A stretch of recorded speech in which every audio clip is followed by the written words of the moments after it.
Youth achievement के Bihar inter level test से आप लोग का स्वागत है। क्वेश्चन आप लोग पहला देखिएगा।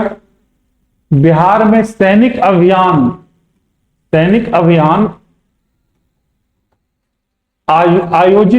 आयोजित करने वाले पहला सुल्तान कौन सा था? यानी कि निम्नलिखित जितने सुल्तान हैं उनमें से कौन सा पहला सुल्तान था जो बिहार में अपना सैनिक अभियान किया था? तो ये पहला ऑप्शन तो प्रिंटिंग मिस्टेक है। अलाउद्दीन खिलजी, दुतमिसर, बलबन है। ध्यान रखिए, अगर पहला अभियान जो देखते हैं कि अगर मुस्लिम संप्रदाय द्वारा किया गया या मुस्लिम जो कि राजाओं द्वारा किया गया, सम्राटों द्वारा किया गया, सुल्तानों द्वारा किया गया, तो सबसे पहले थे बख्तियार खिलजी।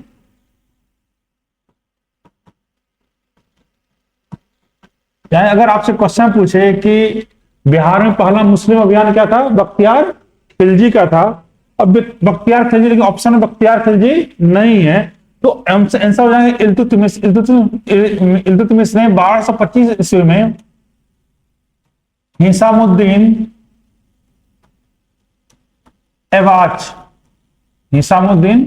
ऐवाज के विरुद्ध एक सैन्य अभियान चलाया था, जिसके कारण से इल्तुतमिश के शासन का शासन है बिहार में हो पाया। तो आंसर यहां क्या हो जाएंगे, इल्तुतमिश। लेकिन अगर ऑप्शन में बख्तियार खिलजी हो तो आंसर क्या बख्तियार खिलजी होगा। बख्तियार खिलजी के सैन्य अभियान का सबसे बड़ी जो फोकस पॉइंट है वो है कि नालंदा विश्वविद्यालय और विक्रमशिला विश्वविद्यालय को ध्वस्त किया गया था बख्तियार खिलजी के द्वारा। यहां आंसर हो जाएंगे इल्तुतमिश। दूसरा क्वेश्चन है, इब्राहिम लोदी के काल में बिहार के वह सूबेदार जिसने सुल्तान के विरुद्ध विद्रोह किया था। सल्तनत काल से क्वेश्चन है कि इब्राहिम लोदी काल यानी कि 1526 तक के काल में बिहार का वह सूबेदार जिसने सुल्तान के विरुद्ध विद्रोह किया था। ऑप्शन में जाते हैं और ऑप्शन दिख भी रहा है। दरिया खान नुहानी का काल जो है बिहार में 1498 से लेकर 1529 तक है। इसका मतलब कहीं ना कहीं क्या है कि इनका कार्यकाल और जो कि इब्राहिम लोदी कार्यकाल ऑलमोस्ट सेम है। तो विद्रोह क्या होगा, दरिया खां नुहानी वंश के शासक थे। फरीद खां यानी कि शेरशाह सूरी, फरीद खां जो कहीं ना कहीं क्या है इब्राहिम लोदी के बाद काल हुमायूं को आ जाते हैं। तो आंसर यहां आएगा दरिया खां नुहानी। सन 2011 की जनगणना के अनुसार बिहार के किस जिले में महिला साक्षरता दर सबसे अधिक है? ध्यान रखें कि बिहार सबसे अंतिम पायदान में शिक्षा के साक्षरता के रूप में बिहार को साक्षरता 61.8% है। जिससे पुरुष क्या है कि 71.2 और महिला जो है वो है 51.5। ठीक है, तो इस टाइप का है जिसमें कि रोहतास का है पहले स्थान पर है, चाहे पुरुष और महिला दोनों में। लेकिन न्यूनतम बात की जाए, न्यूनतम साक्षरता जिला में, तो इसका दो भाग बन जाता है, पुरुष और महिला। जहां महिला साक्षरता में सबसे निम्न स्थान है सहरसा का है, तो वही पुरुष में क्या है कि पूर्णिया है। तो ध्यान रखिए कि सबसे ज्यादा साक्षरता में रोहतास आएगा, पुरुष और महिला दोनों में, लेकिन न्यूनतम में महिला में सहरसा और पुरुष में पूर्णिया। यहां आंसर हो जाएंगे रोहतास सबसे साक्षर जिला भी है और एकमात्र जिला है जिसका जो साक्षरता दर जो भारत का साक्षरता दर है उससे अधिक है। 9वीं बार शपथ लेने वाले मुख्यमंत्री कौन है? नीतीश कुमार है। 9वीं बार शपथ लिए हैं नीतीश कुमार। धरना की कल ही शपथ लिए थे नीतीश कुमार। क्या है कि 9वीं बार शपथ लिए हैं। तो 2000 ईस्वी से लेकर 2024 के बीच में 9 बार शपथ लिए हैं। ठीक, तो पहली बार शपथ 2000 ईस्वी में लिए थे और अभी इनका कार्यकाल चल ही रहा है। अंतर्राष्ट्रीय शिक्षा दिवस 24 जनवरी को मनाया जाता है। ध्यान में 24 जनवरी को एक और दिवस मनाया जाता है जो है बालिका दिवस। 26 जनवरी को गणतंत्र दिवस मनाया जाता है। ठीक है, 14 फरवरी वैलेंटाइन डे है।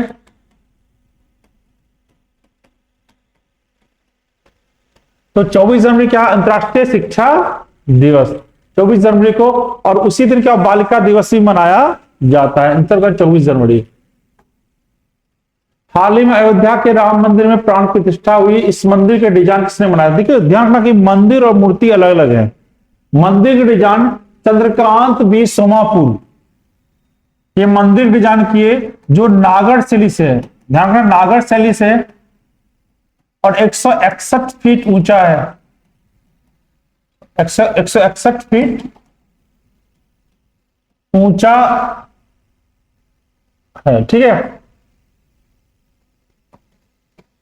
जाना कि वहीं अरुण योगीराज, ये श्री राम की मूर्ति के निर्माण किए हैं। श्री राम के मूर्तिकार कौन है? अरुण योगीराज। महंत रघुवर दास, ध्यान रखना कि जो राम जन्म तीर्थ भूमि है उसके जो अध्यक्ष कौन है? महंत रघुवर दास। और चंपत राय जो क्या है कि सचिव है, चंपत राय सचिव है, महासचिव है। तो सारे सेक्शन क्या है कि जुड़ा हुआ अयोध्या के राम मंदिर से। जान रखा कि मंदिर के निर्माण चंद्रकांत बी सोमपुरा ने किया था। जो मंदिर बना हुआ नागर शैली से बना हुआ है। उत्तर भारत में जितना भी मंदिर बने हैं नागर शैली से बने हैं। जाना ये 161 फीट ऊंचा है। अरुण योगीराज ने क्या किया? श्री राम भगवान की मूर्ति बनाए हैं। वह चंपत राय महासचिव हैं, श्री राम जन्म तीर्थ भूमि का महासचिव हैं। और अध्यक्ष कौन है? महंत रघुवर दास। आंसर हो जाएंगे ये। सबसे ऊंचा राम मंदिर किस देश से बनाने जा रहा है? यानी कि ये भविष्य की बात है, बनाया जाने वाला है। ऑस्ट्रेलिया के पर्थ में बनाया जा रहा है। ऑस्ट्रेलिया के पर्थ में बनाया जा रहा है। ध्यान रखना कि इसका जो ऊंचाई है 721 फीट होगा। 721 फीट क्या है इसका ऊंचाई होगा। तो वर्तमान में भारत में, लेकिन भविष्य में क्या होने वाला है कि ऑस्ट्रेलिया में पर्थ में बनने वाला 721 फीट जो कि एशिया जैसे प्रशांत महासागर और हिंद महासागर के क्षेत्र हैं, वहां क्या हुआ कि वहां जितने भी हिंदूवासी हैं उनके लिए एक तीर्थ स्थान बनेगा, उनके आध्यात्मिक से जुड़ेगा। आंसर क्या होंगे? ऑस्ट्रेलिया। एशियाई मैराथन चैंपियनशिप, ध्यान रखना कि ये एशियाई मैराथन चैंपियनशिप हांगकांग में हुआ है।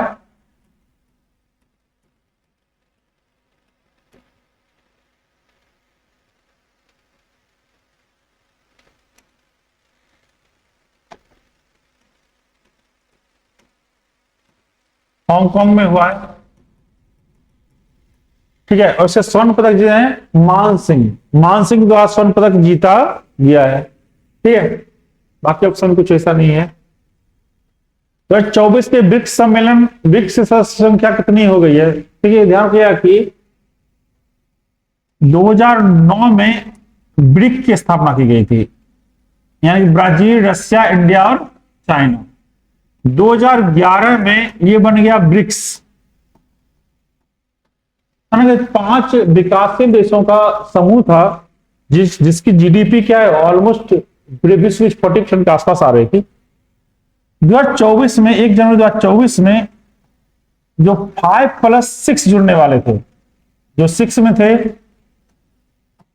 ईरान, यूएई, सऊदी अरब, मिस्र, इथोपिया और अर्जेंटीना। तो अभी क्या है वर्तमान में 5 जुड़े हैं। अर्जेंटीना क्या है वर्तमान अभी तक नहीं जुड़ा है, वो हो सकता है कि अगले सम्मेलन में जुड़ जाए। तो 6 को अनुमति दी गई थी, इससे 5 मिले हैं। तो 5 पहले थे और 5 जुड़ गए, तो कितने हो जाएंगे? 10। 1 जनवरी 2024 से ब्रिक्स में 10 देशों का संगठन है। तो आंसर क्या हो जाएंगे? 10। लेकिन ध्यान रखना कि इसी साल 11 भी होने वाले हैं। किस खिलाड़ी ने FIFA football of the year का अवार्ड जीता है? Leon Messi. ध्यान रखिए रोहित शर्मा क्रिकेट से जुड़े हुए हैं। क्रिस्टियानो रोनाल्डो भी नहीं जीते, पुर्तगाल से है लेकिन जीते नहीं। और सुनील छेत्री भारतीय फुटबॉलर हैं। तो आंसर क्या? Lionel Messi. 1764 के बक्सर युद्ध में ईस्ट इंडिया कंपनी के विरुद्ध किन शासकों का गठजोड़ था? कारण कि बक्सर का युद्ध एक कालजयी घटना थी। इसके बाद भारत में क्या हुआ? ब्रिटिश शासन स्थापित होने लगी। इसमें एक तरफ थे मीर कासिम, शुजा-उद-दौला और शाह आलम द्वितीय। मीर कासिम ध्यान रखना कि बंगाल के पूर्ववर्ती नवाब थे, जिसे हटाकर मीर जाफर को दोबारा बनाया गया था। शुजा-उद-दौला अवध के नवाब थे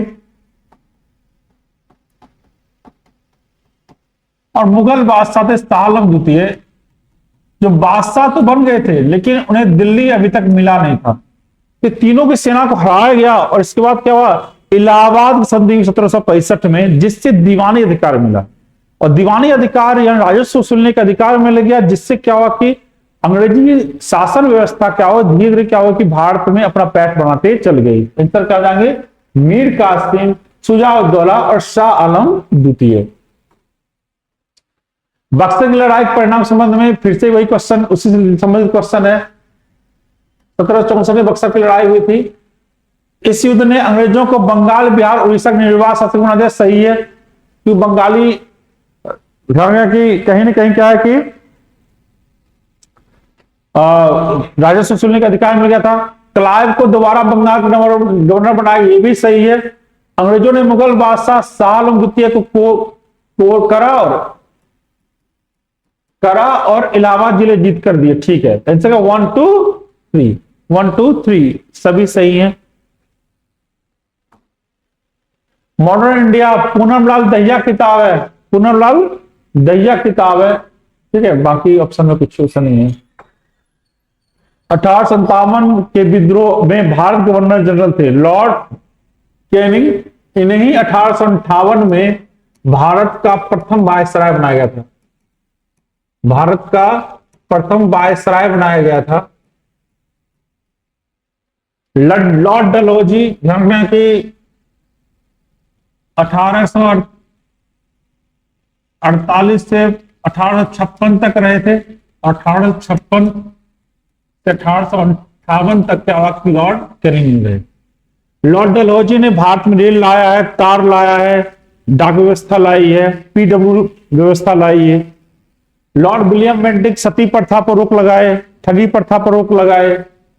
लॉर्ड कॉर्नवालिस अस्थायी बंदोबस्त लाए। सिविल सेवा का जन्म लॉर्ड कॉर्नवालिस ने किया था। आंसर क्या जाएंगे यहाँ? Lord Canning. 1857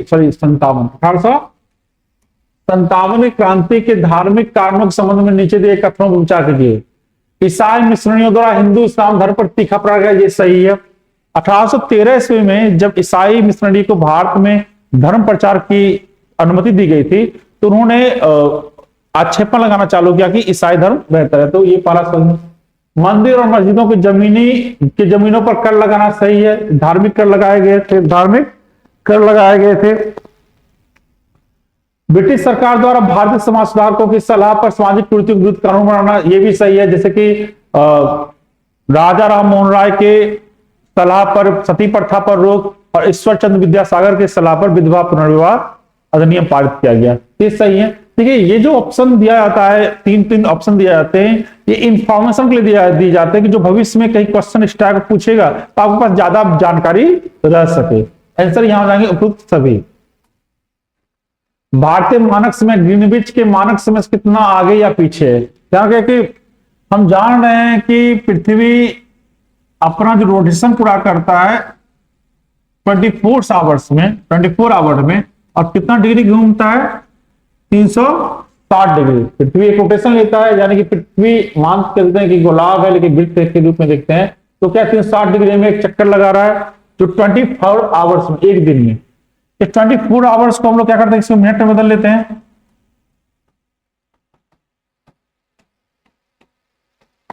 यानी 1 डिग्री आ रहा है ऊपर 4 मिनट। चूंकि पृथ्वी का जो घूर्णन है वो क्या है कि पश्चिम से पूर्व है, इस कारण से पूर्व जाने पर प्लस होता है और पश्चिम जाने पर माइनस होगा। पूर्व जाने पर प्लस, पश्चिम जाने पर माइनस। भारत जो स्थित है वो 82.82 ईस्ट में स्थित है। तो 82.82 ईस्ट में स्थित है, तो 82.82 को पहले तो हम बनाएंगे मिनट में। 4 यानी 330 मिनट, यानी कि 5.5 घंटे। चूंकि ईस्ट में है इसमें क्या हुआ प्लस 5.5 घंटे, तो 5.5 घंटे क्या हो जाएंगे, आगे हो जाएंगे। ग्रीनविच से 5.5 घंटे आगे हो जाएंगे। तो यहां आंसर होगा 5.5 घंटे, 5 घंटा 30 मिनट आगे। तंजावुर के मंदिरों में किस नृत्य को प्रोत्साहित किया जाता है? ध्यान रखना कि क्षेत्र विशेष पर जाते हैं। तंजावुर तमिलनाडु से जुड़ा हुआ है, और तमिलनाडु में कौन सा नृत्य होता है, भरतनाट्यम। कुचिपुड़ी आंध्र प्रदेश में, कथक उत्तर भारत में, कथकली केरल में। तो यहां क्षेत्र विशेष पर आते हैं। तंजावुर के मंदिरों में भरतनाट्यम नृत्य प्रोत्साहित किया जाता है। निम्नलिखित में कौन सी दोषण घास का मैदान है? मैदान नहीं है, नहीं है। ध्यान रखना कि एक होते हैं उष्ण कटिबंधीय घास के मैदान, यानी कि कर्क और मकर रेखा के बीच वाले क्षेत्र में अगर कोई घास के मैदान है, ये जो हैं ये हैं ब्राजील में सेल्वास एवं कंपास, उसके बाद है कि वेनेजुएला में लानूस, और उत्तरी अफ्रीका में सवाना। ये क्या है, उष्ण कटिबंधीय घास के मैदान है। समशीतोष्ण घास के मैदान जो कि या तो उस कटिबंधीय से ऊपर होगा या तो मकर रेखा से नीचे। तो इसमें तो पंपास, पंपास कहां का है, अर्जेंटीना का। वेल्ड साउथ अफ्रीका का, और डाउन्स ऑस्ट्रेलिया का। इनसे क्या है, सवाना। सवाना क्या है, उस कटिबंधीय घास के मैदान है। दक्षिणी आयनांत, दक्षिणी आयनांत क्या हुआ, 90 डिग्री साउथ। दक्षिण ध्रुव सूर्य की ओर झुका हुआ, ठीक है, सूर्य की जो चीज है, सूर्य किरणें मकर रेखा पर सीधी पड़ती, ये भी सही है। ठीक, नेक्स्ट है कि दक्षिण गोलार्ध में छोटे दिन और लंबी रातें वाला ऋतुएं होती है। छोटे दिन और लंबी रातों वाला ऋतुएं होती है। देखो दक्षिण गोलार्ध में नहीं होती है, ये बड़े दिन होते हैं, छोटे रातें होती हैं। क्योंकि जनरली क्या होता है कि मकर रेखा के नीचे क्या होता है कि वो दिन ही नहीं है, मतलब जो कोई स्थल ही नहीं है। तो ज्यादातर क्या होता है कि तो दिन होते नहीं। तो आंसर का 1 और 3। महाभाष्य के लेखक पतंजलि समसामयिक थे। पतंजलि ने ध्यान रखना कि जो महाभाष्य लिखा था वो था कि संस्कृत का व्याकरण था, संस्कृत का व्याकरण था। महाभाष्य संस्कृत व्याकरण था, और महाभाष्य का एक देखा गया है कि पुष्यमित्र शुंग के राज पुरोहित थे, और इन्होंने क्या किया था कि 2 अश्वमेध यज्ञ करवाया था। 2 अश्वमेध यज्ञ करवाए थे। ऐसा क्या, पुष्यमित्र शुंग। ध्यान कि व्याकरण की 2 किताबें हैं, ठीक है। पतंजलि का एक महाभाष्य है और एक परनी का अष्टाध्यायी है। परनी का अष्टाध्यायी है। ऐसे पुष्यमित्र शुंग होंगे, 2 अश्वमेध यज्ञ करवाए थे, उसके राज पुरोहित थे, और पतंजलि राज पुरोहित थे। आंसर क्या, पुष्यमित्र शुंग। नेक्स्ट क्वेश्चन आते हैं। पहला कॉमनवेल्थ गेम्स 1930 में हैमिल्टन हुआ था। उसमें ब्रिटिश एम्पायर गेम्स के नाम से प्रसिद्ध था।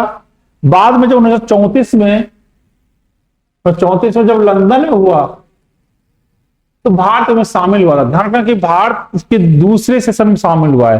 पहला जो राष्ट्रमंडल खेल हुआ था उसमें भारत शामिल नहीं हुआ था। तो एक क्वेश्चन नया भी बन सकते हैं कि राष्ट्रमंडल खेल के आयोजन में भारत किस आयोजन में शामिल हुआ था? दूसरे आयोजन में शामिल हुआ था 1934 में लंदन में। यहां आंसर हो जाएंगे हैमिल्टन। हैमिल्टन कहाँ है? कनाडा में।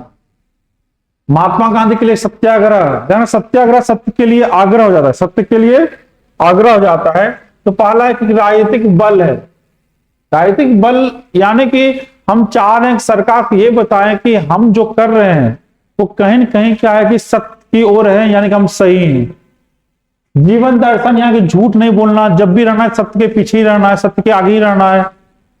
कर्म की विचारधारा, हम सत्य जो भी करेंगे, कर्म करेंगे वो क्या सत्य से जुड़ा रहेगा। इनका क्या हो जाएंगे 1 2 3। नाइजीरिया में गर्म धूल वाली हवाओं को सिरोको कहा जाता है। तो ये सिरोको हवा जब पहुंचती है स्पेन या इटली, तो यहां क्या करती है? खून भरी वर्षा करवाती है। क्योंकि ये लाल लाल जो कि उड़ा धूल रहते हैं, जिससे बारिश होने पर क्या होता है? लाल लाल धूल के निकलते नीचे, तो लगता है कि ये कि रक्त वर्षा हो रही है। खमसिन, अगर यही धूल भरी हवा अगर जा रही है मिस्र की तरफ, तो खमसिन क्या होगा? मिस्र की तरफ, मिस्र की तरफ। हरमटन, ध्यान रखना कि हरमटन को डॉक्टर हवा भी कहते हैं, गिन्नी तट पर बहती है, डॉक्टर हवा भी कहते हैं। और सिनुक को हिमभच्छी हवा भी कहते हैं, हिमभच्छी हवा कहते हैं, जो रॉकी पर्वत के आसपास चलती है, यानी कि उत्तरी अमेरिका में चलती है। संसद द्वारा संकट काल की घोषणा का अनुमोदन 1 माह संकट काल की जो कि घोषणा का अनुमोदन होता है। 14 दिन मूल रूप से क्या होता है कि कोई वित्त संबंध धन विधेयक होगा, राज्यसभा के पास मैक्सिमम पावर होगा 14 दिन का। 6 महीने, ध्यान रखना कि 6 महीने जैसे कोई पद खाली नहीं रह सकता है 6 महीने तक। विकासवाद सिद्धांत डार्विन का है, डार्विन का विकासवाद सिद्धांत है। त्रायण के द्वितीय युद्ध में पृथ्वीराज मोहम्मद गौरी हराया, ये प्रथम युद्ध हुआ था 1191 में। मोहम्मद गजनवी पृथ्वीराज, ये कभी नहीं हुआ था, नहीं होगा। मोहम्मद गौरी ऐसा का मोहम्मद गौरी ने पृथ्वीराज को हराया। ये कालजयी युद्ध था। इस युद्ध के उपरांत क्या मोहम्मद गौरी की शासन व्यवस्था भारत में फैला, जहां से कि शासन प्रणाली परिवर्तन हुई। ऐसा क्या हुआ? मोहम्मद गौरी ने पृथ्वीराज को हराया। पहला युद्ध में पृथ्वीराज ने मोहम्मद गौरी को हराया था, दूसरे युद्ध में मोहम्मद गौरी ने पृथ्वीराज को हराया। Answer D. किसी भौगोलिक क्षेत्र के अनुसूचित घोषित करने के लिए संविधान का अधिकार किसके पास है? राष्ट्रपति के पास है। अनुसूची 5 के अंतर्गत कोई भी अनुसूचित क्षेत्र घोषित करने का अधिकार सिर्फ और सिर्फ राष्ट्रपति को है। आरबीआई खुले बाजार संचालन, जानना कि अपने प्रतिभूतियों को क्रय और विक्रय करती है। और प्रतिभूति उसे कहते हैं जिसे रुपए में बदल सकते हैं, जिसे मुद्रा में बदला जा सकता है। तो शेयरों का क्रय और विक्रय, अगर क्रय कर रही है इसका मतलब है कि क्रय यानी कि खरीद रही है, यानी कि मार्केट में पैसा लिक्विडिटी बढ़ रही है, यानी कि तरलता मार्केट में बढ़ना चाह रही है, तरलता बढ़ाना चाह रही है मुद्रा का। और विक्रय कर रही है तो तरलता मुद्रा घटाना चाहेगी। तो ध्यान रखना कि मंदी के समय क्या होता है? क्रय करती है, और मुद्रास्फीति के समय विक्रय करती है। तो आंसर क्या हो जाएंगे? ए। संविधान 3 संशोधन ने मौलिक अधिकार को अपेक्षा राजनीतिक सिद्धांत को अधिक महत्वपूर्ण बना दिया। ध्यान रखना कि ये मूल रूप से 42वां संविधान संशोधन 1976 में आया था, जो इंदिरा गांधी के काल में था। इसमें इंदिरा गांधी चाह रही थी कि मौलिक अधिकार को के कारण राज्य जो नीति बना रही है उस पर रोक टोक नहीं लगे। ऐसा 42वां संविधान संशोधन 1976। इस संविधान संशोधन में ध्यान रखा कि प्रस्तावना में परिवर्तन किया गया था। 3 शब्द जोड़े गए थे, पंथ निरपेक्षता, समाजवादी और अखंडता। मौलिक कर्तव्य जोड़े गए थे। वह 44वां संविधान संशोधन में हटाया गया संपत्ति के अधिकार को मौलिक अधिकार में से। 52वां संविधान संशोधन से दल बदल अधिनियम को भारत संविधान में जोड़ा गया। आंसर क्या जाएंगे? पृथ्वी के दोनों ओर कौन से ग्रह हैं? धारणा कि मंगल पृथ्वी के आगे है और शुक्र क्या है? पृथ्वी के पीछे है। तो मंगल क्या है? चौथे स्थान पर, शुक्र दूसरे स्थान पर, पृथ्वी क्या है? तीसरे स्थान पर। आंसर क्या दें? डी। निम्नलिखित कौन सा एक प्रस्ताव भारत मंत्रिपरिषद रख सकती है? विश्वास प्रस्ताव। विश्वास प्रस्ताव रख सकती है। अनुच्छेद 75 के आधार पर विश्वास प्रस्ताव रख सकती है जब उसे लगता है कि संसद में विरोधी दल को यह लग रहा है कि उनका बहुमत नहीं है, विश्वास प्रस्ताव रख सकता है। जब भी रखा जाएगा तो सिर्फ और सिर्फ लोकसभा में। ऐसे ही अविश्वास प्रस्ताव विपक्ष रखेगी सरकार के विरुद्ध, वो भी लोकसभा में। आंसर क्या होगा? डी। पंपास। पंपास कहां है? साउथ अमेरिका में। और साउथ अमेरिका किस देश में? अर्जेंटीना। अर्जेंटीना। अर्जेंटीना की राजधानी ब्यूनस आयर्स। ठीक है, आंसर का साउथ अमेरिका। किसने राष्ट्रपति अयूब खान के साथ ताशकंद करार पर हस्ताक्षर किए थे? देखिए, ताशकंद करार जो हुआ था वो तो 1966 में हुआ था। इसका श्री लाल बहादुर शास्त्री। श्री लाल बहादुर शास्त्री। और ताशकंद समझौते के अगले दिन ही क्या इनकी हार्ट अटैक से मृत्यु हो गई। आंसर का श्री लाल बहादुर शास्त्री।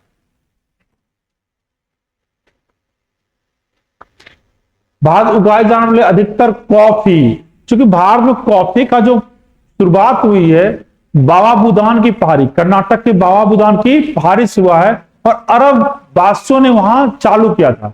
इसलिए भारतीय कॉफी का नाम अरब से रखा गया अरबिका। अरब से अरबिका रखा गया है। क्या होगा? अरबिका। ये अच्छे किस्म की कॉफी होती है, ध्यान रखना, अच्छे किस्म की कॉफी मानी जाती है। अवशिष्ट अधिकार जिनका उल्लेख संघीय, राज्य और संबंधित सूची में नहीं किया गया है, इस पर सिर्फ और सिर्फ कानून बनाया जाएगा संसद के द्वारा। संसद के द्वारा। संसद में कौन सा है? राज्यसभा और लोकसभा। तो संसद के द्वारा बनाया जाएगा। ध्यान कि 7वीं अनुसूची के अंतर्गत तीनों अधिकार के बारे में बात की गई है, जिसमें कि राज्य सूची, संघ सूची और समवर्ती सूची के बारे में। आंसर का भी। पंचायती राज प्रणाली कहां नहीं है? कि कुछ राज्यों में नहीं है, जिसमें कि मेघालय हो जाते हैं। मेघालय है, गोवा है, ठीक है, इन राज्यों में नहीं है। पहला पंचायती राज व्यवस्था राजस्थान में, पूरे राज्य में, आंध्र प्रदेश में। यदि पंचायत भंग हो जाती तो किस अवधि के अंदर निर्वाचन होगी? ध्यान रखना, कहीं भी भंगता की बात हो या रिक्तता की बात हो, क्या 6 महीने। क्या होगा? 6 महीने। इनसे क्या? 6 महीने। कौन सी सूचना प्रौद्योगिकी शब्दावली नहीं है? सूचना प्रौद्योगिकी के लिए शब्दावली नहीं है।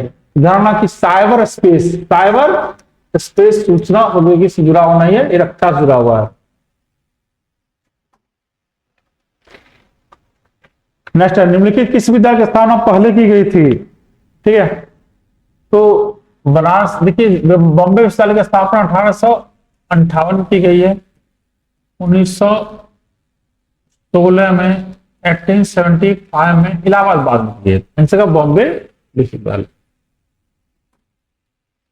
जब कुल राजस्व के समान ही कुल लागत हो तो इसलिए क्या कहते हैं? देखना कि जब क्या होगा? संतुलन है, यानी कि total revenue equal to total cost, यानी आमदनी भी उतना ही है जितना कि खर्चा है, यानी जितना पैसा कमा रहे हैं वो कमा रहे हैं, उस स्थिति क्या कहते हैं? उसी का संतुलन स्तर बिंदु। संतुलन स्तर बिंदु। और ये किसमें पाया जाता? पूर्ण उपयोगिता बाजार में। आंसर होगा सी। 23 में नागपुर में कौन सत्याग्रह हुआ था? ध्यान रखना 1923 की बात है, तो ध्वजा सत्याग्रह। अगर हम देख लेते हैं कि नमक सत्याग्रह 1930 में, व्यक्तिगत सत्याग्रह 1940 में, किसान सत्याग्रह चंपारण से 1917 में, तो ध्वजा सत्याग्रह। ध्वजा सत्याग्रह। जैवमंडल के अंदर कौन से परिमंडल में शामिल है? जैवमंडल में तीनों शामिल होते हैं, स्थल मंडल भी, जल मंडल भी और वायुमंडल भी। तो क्या आंसर होगा? डी। जिस समय दिल्ली भारत की राजधानी बनी उस समय वायसराय कौन थे? ध्यान रखना कि राजधानी 1911 में बनाया गया है, घोषणा हुई है, तो लॉर्ड हार्डिंग द्वितीय। लॉर्ड हार्डिंग द्वितीय। इलाहाबाद राजधानी बनाई गई है कैनिंग के समय। इलाहाबाद राजधानी बनाई कैनिंग के समय। द्वैत शासन किस गवर्नमेंट ऑफ इंडिया एक्ट द्वारा लागू किया गया था? देखिए द्वैत शासन, तो ये क्लियर नहीं कर रहा है कि किसकी बात कर रहा है, ठीक है। तो अगर हम बात करते हैं प्रांतों में द्वैत शासन 1919 में जो पहली बार किया गया था, 1935 में संघ में द्वैत शासन, तो लेकिन पहली बार होगा तो आंसर 1919 हो जाएगा। 1909 को मार्ले मिंटो सुधार कहते हैं, इसके अंतर्गत सांप्रदायिक निर्वाचन व्यवस्था लागू की गई थी। 1919 में प्रांतों में द्वैत शासन लागू किया गया था। 1935 में प्रांतों को स्वायत्तता दी गई और केंद्र में द्वैत शासन लगाया गया।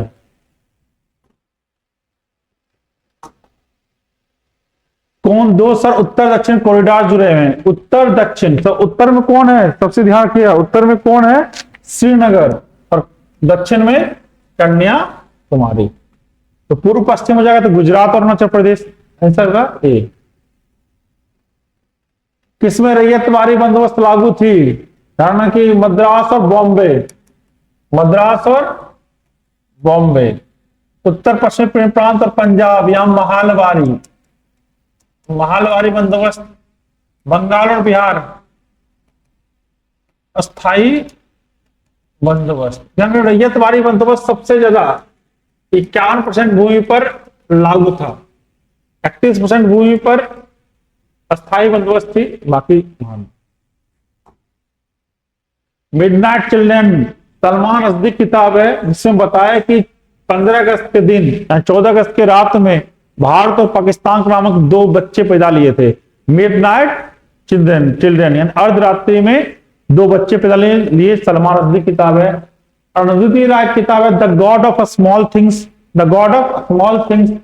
तस्लीमा नसरीन लज्जा, तस्लीमा नसरीन की किताब का नाम है लज्जा। स्वदेशी आंदोलन शुरू किया गया था बंगाल विभाजन के विरोध में, बंगाल विभाजन के विरोध में। कब चालू की थी? 16 अक्टूबर 1905 को। आंसर कर जाएंगे। संप्रदाय बौद्ध धर्म का नहीं है, तो दिगंबर और श्वेतांबर ये दोनों जो हैं जैन संप्रदाय हैं, जो कि प्रथम जैन संगति में बटे थे। थेरावादी, हीनयान, महायान, ये सब क्या है? बौद्ध धर्म के से जुड़े हुए हैं। ठीक है, तो आप लोग का जीके का डिस्कशन हो चुका है। इस लगातार आपको साइंस वाले सर भी बताएंगे और मैथ वाले सर भी बताएंगे, तो आप धन्यवाद। हेलो स्टूडेंट, टेस्ट नंबर 162 का साइंस का क्वेश्चन आप लोग देखिएगा। क्वेश्चन नंबर 51 से आप लोग का स्टार्ट हो रहा है, और सबसे पहला क्वेश्चन बहुत मजेदार क्वेश्चन है आप लोग का। 51 में लेग हेमोग्लोबिन पाई जाती है। अब लेग हेमोग्लोबिन कह दिया, अगर ये हेमोग्लोबिन कहता तो हम लोग को हेमोग्लोबिन जो पाया जाता है मनुष्य के कहाँ पाया जाता है आपको? तो ब्लड में पाया जाता है ना। अब ब्लड के में कहाँ पाया जाता है? तो आरबीसी में हेमोग्लोबिन पाया जाता है ना। हेमोग्लोबिन है ना। हेमोग्लोबिन एक वर्णक है जो आयरन युक्त प्रोटीन है। ये ऑक्सीजन को ट्रांसपोर्ट करने का कार्य करता है। लेकिन आपका यहाँ पर लगा दिया लेग, यहाँ पर ध्यान दीजिएगा आप लोग, लेग हेमोग्लोबिन। तो मानव रुधिर नहीं होगा, खरगोश नहीं होगा, ये लेगुम मूल ग्रंथि में पाया जाता है। यानी लेगुम मूल ग्रंथि में लेग हेमोग्लोबिन क्या है? तो हेमोप्रोटीन है। हेमोप्रोटीन है जो मटर का प्लांट या आपका चना का पौधे के जड़ में उपस्थित होता है, और यह नाइट्रोजन को यानी फर्टिलिटी को बढ़ाता है। इसलिए आंसर आपका मानना पड़ेगा सी, ए नहीं होगा। ठीक है, नेक्स्ट क्वेश्चन, लाल मिर्च तीखी होती है क्योंकि उपस्थित होता है रिसिन, कैप्सिन। तो आंसर आपका कैप्सिन होगा, उसमें कैप्सिन पाया जाता है जिसके कारण हम लोग को तीखा लगता है। नेक्स्ट क्वेश्चन है कि एक 60 वाट के बल्ब 0.5 एम्पेयर की धारा बहता है, 1 घंटे से में इसके गुजारने से कुल आवेश, कुछ आवेश नहीं, कुल आवेश क्या है होगा, है ना। तो आवेश Q बराबर हम लोग जानते हैं Q बराबर IT होता है। आपका सब चीज दे दिया है ना। I दे दिया है 0.5 एम्पियर और T दे दिया है आपको 1 घंटा, यानी 60 इंटू 60, है ना। तो 6 छक 36, 0.5 इंटू 6 छक 36, यानी 2 जीरो हो गया। अगर 1 जीरो से हम लोग इसको काट देते हैं तो कितना हो, 360 इंटू 5, तो 5 15 से 60 5 3, यानी 1800 कूलम, यानी ये हो जाएगा आपको 1800 कूलम आंसर होगा, इसलिए आंसर आपका डी होगा। नेक्स्ट क्वेश्चन, चट्टान पर उगने वाली पादप कहलाते हैं। अधिपादप उसको कहते हैं जो प्लांट पर उगता है ना। लवण भेदी हाइलोफाइट्स कहते हैं, है ना, हाइलोफाइट्स, या इसी को मैनग्रूव प्लांट इसमें उगता है, मैनग्रूव प्लांट हेलोफाइट्स, है ना। सलिडोभिदी में होता है लिथोफाइट, जो चट्टान पर उगता है ना, उसे लिथोफाइट्स भी कहते हैं। हम लोग क्या करते हैं, इसको लिथोफाइट भी कहा जाता है, वो चट्टान पे उगता है। तो आंसर आपका डी होगा। नेक्स्ट क्वेश्चन 55, एक लिफ्ट का द्रव्यमान 500 किलोग्राम है। कितना है, 500 किलोग्राम है। लिफ्ट के केबल में तनाव क्या होगा जब यह 2 मीटर पर सेकंड के त्वरण से ऊपर की ओर जा रहा है। यानी एक लिफ्ट है और इसका द्रव्यमान दे दिया है 500 केजी। ये लिफ्ट ऊपर की ओर जा रहा है कुछ एक्सेलरेशन से, यानी 2 मीटर प्रति सेकेंड स्क्वायर एक्सेलेरेशन से जा रहा है। तो नीचे आपका क्या लगेगा, mg, है ना। टेंशन इस डोरी में क्या होगा, ये पूछ रहा है कि इसमें टेंशन क्या होगा। तो T नीचे लग रहा है mg बराबर ma, इसलिए T बराबर m कॉमन हो जाएगा g प्लस a, इसलिए m आपका दे दिया कितना 500 और आपका g दे दिया कितना 9.8 और प्लस आपका क्या एक्सेलेरेशन 2 है, तो 9 11.8, यानी 11 5 55 और 2, यानी ये हो जाएगा 5900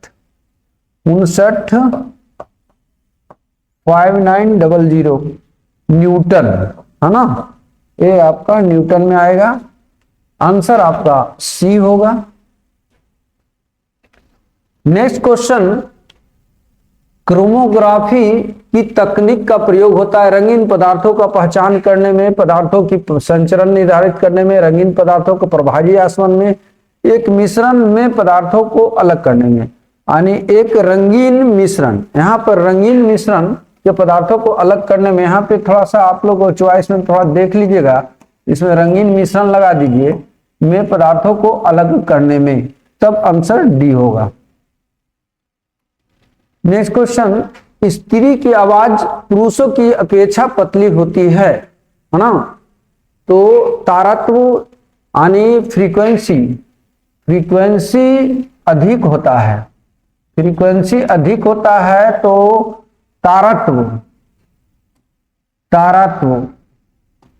तारत्व या कहिए उसको इंटेंसिटी, है ना, इंटेंसिटी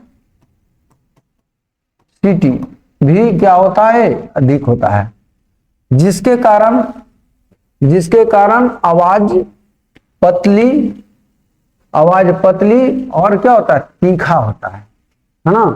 तो यहां पर दे दिया आपका कि आवृत्ति अधिक होती है, रंगधर्य अधिक होता है, आयाम अधिक होता है, वेग अधिक होता है।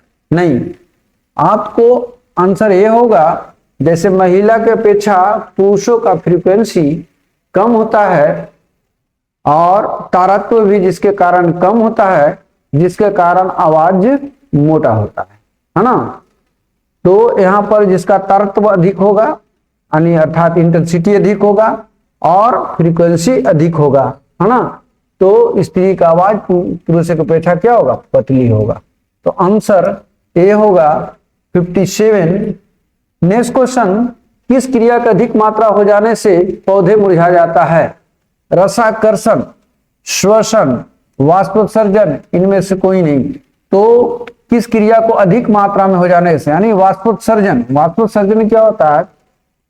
ड्यू टू वेपर, यानी पानी जो है पत्ती से स्टोमाटा द्वारा, स्टोमाटा इसको कहते हैं, ये आपका स्टोमाटा है ना, स्टोमाटल पोर द्वारा, है ना, क्या होता है? वेपर के रूप में।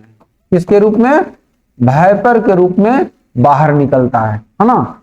तो अगर ज्यादा निकल जाएगा पानी तो वहां पर क्या होगा? पत्ती मुरझा जाएगा। यहाँ पर क्या दिया कि किस क्रिया की अधिक मात्रा हो जाने से मुरझा जाता है? तो वाष्पोत्सर्जन, आंसर सी। नेक्स्ट पॉइंट, अगला क्वेश्चन है 59 में कठोर जल, देखिएगा यहाँ कठोर जल कर रहा है, कठोर जल के संबंध में कौन सा तथ्य गलत है? तो झाग नहीं बनता, एकदम सही है। दूसरा, साबुन अधिक घिसता, एकदम सही है। मैग्नीशियम बाइकार्बोनेट की उपस्थिति है, ये भी होता है। मैग्नीशियम बाइकार्बोनेट हो या कैल्शियम कार्बोनेट हो, है ना, ये सभी उपस्थित होते हैं। लेकिन आयरन पैराइड्स की उपस्थिति नहीं होता है, इसलिए आंसर होगा आपका डी, है ना। कठोर जल के संबंध में कौन सा तथ्य गलत है? तो डी गलत है, इसमें आयरन पैराइड्स की उपस्थिति से नहीं होती है, यानी इसमें झाग नहीं बनता है, सही बात है। जामुन से अधिक घिसता है, ये भी सही है। मैग्नीशियम बाइकार्बोनेट उत्पत्ति होता है, कैल्शियम कार्बोनेट उपस्थित होता है, कैल्शियम बाइकार्बोनेट उपस्थित होता है। नेक्स्ट क्वेश्चन, डिप्थेरिया रोग से ग्रसित है। डिप्थेरिया रोग से अगर देखा जाए तो मुख्य रूप से गला होती है, और गला के साथ साथ देखा जाए तो हार्ट होगा, और क्या होगा? ब्रेन, यानी नर्व होगा, नर्व जो है ग्रसित होता है।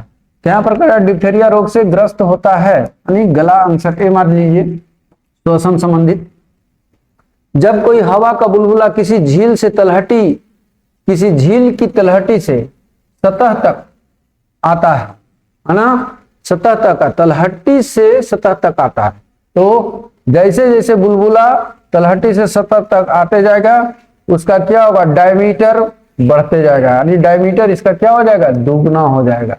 डायमीटर क्या हो जाएगा आपका? दुगना हो जाएगा। जब डायमीटर दुगना होगा तो साइज क्या होगा? बड़ा हो जाएगा। और जब वही वो कहता कि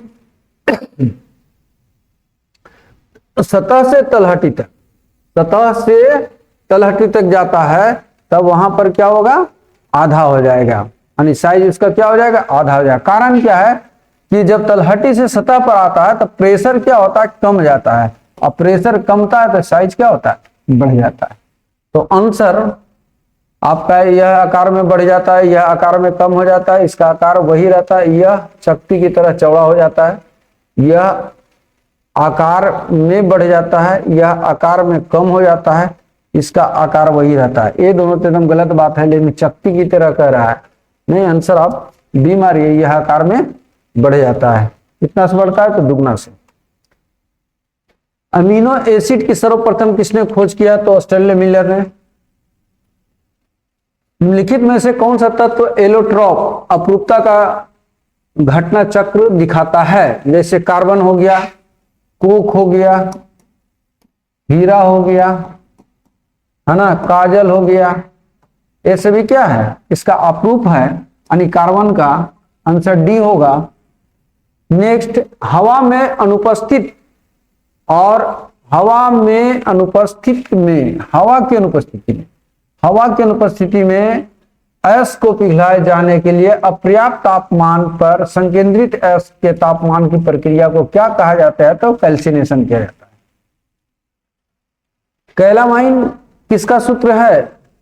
कैलामाइन यानी जिंक कार्बोनेट, इसका सूत्र होता है जिंक कार्बोनेट, है ना। तो किसका होगा? जिंक का होगा।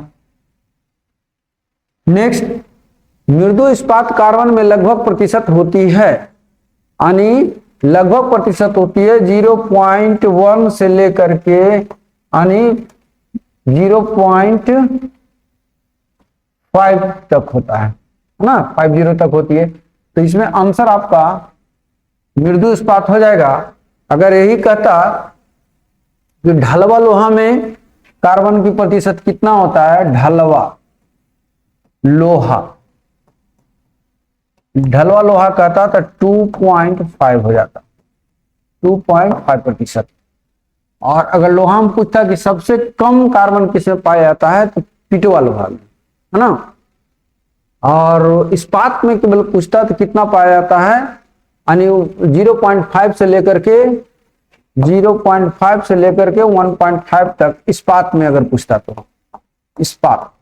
लेकिन आपका पूछ दिया मृदु इस्पात तो आंसर बी होगा, 0.15% से लेकर के इतना प्रतिशत तक होगा। नेक्स्ट 67, एक तत्व निम्नलिखित गुणधर्म है, यह लोहे के गर्भनीकरण में काम आता है, यह सूक्ष्म लोहे में काम आता है, यह संभवतः कौन सा तत्व है। जो दे दिया है कि आपका कि एक तत्व है, इसका गुण क्या है ना, और गुण बता दिया है कि यह लोहे के गैल्वेनीकरण में काम आता है। कौन सा तत्व जो होता है कि लोहे के गैल्वेनीकरण किया जाता है और सूक्ष्म सेलों में काम आता है। सूक्ष्म सेल करने के मीन्स क्या होता है, शुष्क सेल यानी सूखा सेल, सूखा सेल जैसे बैटरी हो गया, टॉर्च की बैटरी है सब जो हम लोग लगाते हैं।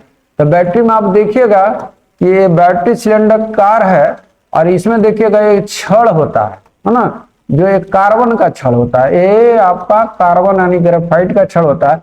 और इसमें जो होता है जिंक भरा होता है, क्या होता है, जिंक भरा होता है, जेडन भरा होता है ना। तो जिंक जो काम करता है कैसा, एनोड का, और एक काम जो छड़ करता है वो कैसा, तो कैथोड का, है ना। तो जिंक हो गया, यह शुष्क सेलों में कौन काम आता है, तो जिंक आता है। लोहे पर गैल्वेनीकरण तो जिंक की होती है, तो आंसर क्या होगा, ए होगा। नेक्स्ट, ब्लास्ट फर्नेस वात भट्टी में कौन सी प्रक्रिया होती है। इसमें क्या होता है, वात भट्टी में लोहे को गलाया जाता है ना, और जिससे कच्चा लोहा प्राप्त करते हैं, और इस क्रिया को हम लोग स्मेल्टिंग करते हैं। क्या कहते हैं, स्मेल्टिंग करते हैं। नेक्स्ट है 69 में, ललक लोलक घड़ियां गर्मियों में सुस्त हो जाती है। क्या हो जाती है, सुस्त हो जाती है। सुस्त क्यों हो जाती है, तो टाइम पीरियड बराबर होता है 2π√L/G। गर्मी के दिनों में लेंथ बढ़ जाता है, यानी T directly proportional to √L। अगर ए बढ़ेगा तो ए बढ़ेगा, और टाइम पीरियड बढ़ेगा तो घड़ी क्या होगा, सुस्त हो जाएगा।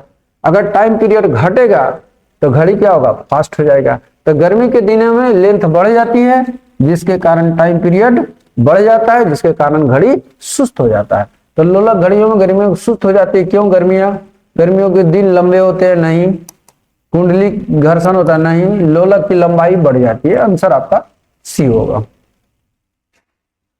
नेक्स्ट क्वेश्चन 70, निम्नांकित में से कौन सा गुणधर्म ठोस द्रव एवं गैस के लिए भिन्न है। गैस के लिए भिन्न है तो पहला दिया आपका अणुओं की गति है, क्योंकि सबसे ज्यादा गति अणुओं किसमें होता है, गैस में, तब द्रव में, तब ठोस में।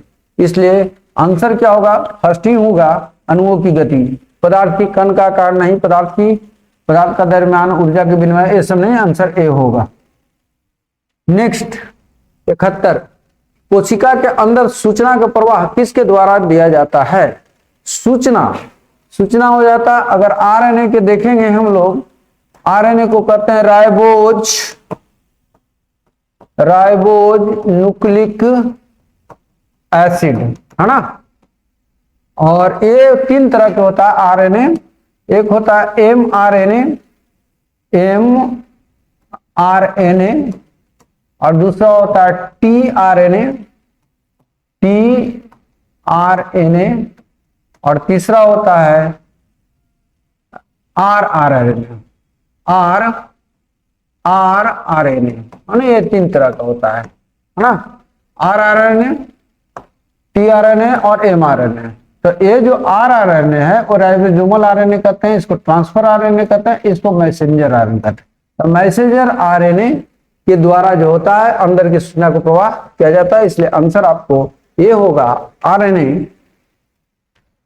संतुलित रासायनिक समीकरण अभिकारक साइड एवं उत्पाद साइड में किसकी संख्या समान होती है ना, किसकी संख्या समान होती है। मान ले एक H2 है, दूसरा I है ना, और मिल करके 2HI बना लिया।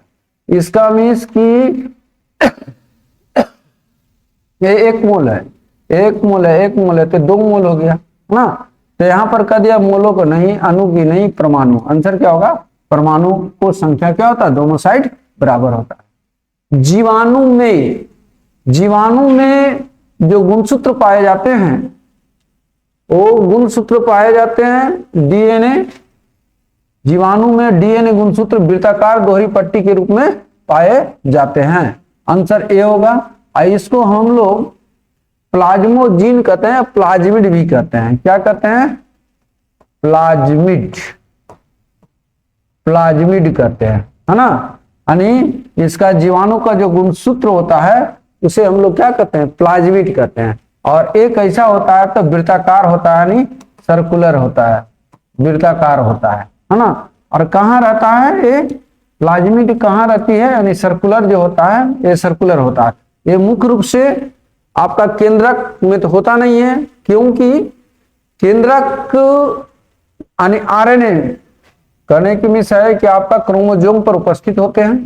तो डीएनए गुणसूत्र में वृत्ताकार दोहरी पट्टी के रूप में पाए जाते हैं। आंसर आपका ए होगा। नेक्स्ट क्वेश्चन, निम्नलिखित में से कौन सा कण 20 न्यूट्रॉन और 18 प्रोटॉन होता है, जिसमें प्रोटोनों न्यूट्रॉनों की संख्या कितना हो? 20 हो, प्रोटोनों की संख्या क्या हो? 18 हो। तो इसमें अगर देखते हैं क्लोरीन में देखते हैं तो 37, और 37 में से अगर हम 19 घटा देते हैं, है ना, तो 18 हो जाएगा। ठीक है, लेकिन यहाँ पर 20 न्यूट्रॉन का रहा था, इसलिए न्यूट्रॉन यहाँ पर 18 हो रहा है, तो ये नहीं होगा। बी में जब देखते हैं 38 में से 18 अगर हटाते हैं, 38 में से 18 हटाते हैं तो कितना होगा? 20 हो गया, यानी न्यूट्रॉन 20 हो गया। और 18 क्या हो गया? ये प्रोटॉन होगा। जितना इलेक्ट्रॉन होता है उतना प्रोटॉन होता है, इसलिए आंसर आपका बी होगा। 75 में किसी तत्व की परमाणु संख्या किसे निर्धारित करने में मदद नहीं करती है? किसी तत्व की परमाणु संख्या किसे निर्धारित करने में मदद नहीं करती है? यानी किसी तत्व में परमाणु संख्या किसे निर्धारित करने में मदद नहीं करता? पहले नाभिक में उपस्थिति न्यूट्रॉन की संख्या, यानी परमाणु संख्या से न्यूट्रॉन की संख्या कोई मतलब नहीं है, है ना। तो आंसर तो यही हो जाएगा।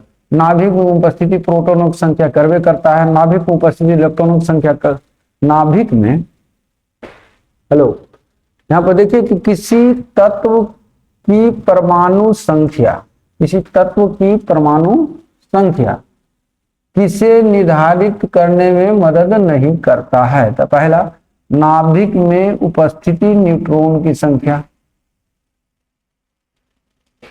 दूसरा कह रहा है नाभिक में उपस्थिति प्रोटॉन की संख्या, तीसरा कह रहा है नाभिक में उपस्थिति इलेक्ट्रॉन की संख्या। तो आंसर तो ए हो जाए, सी हो जाएगा।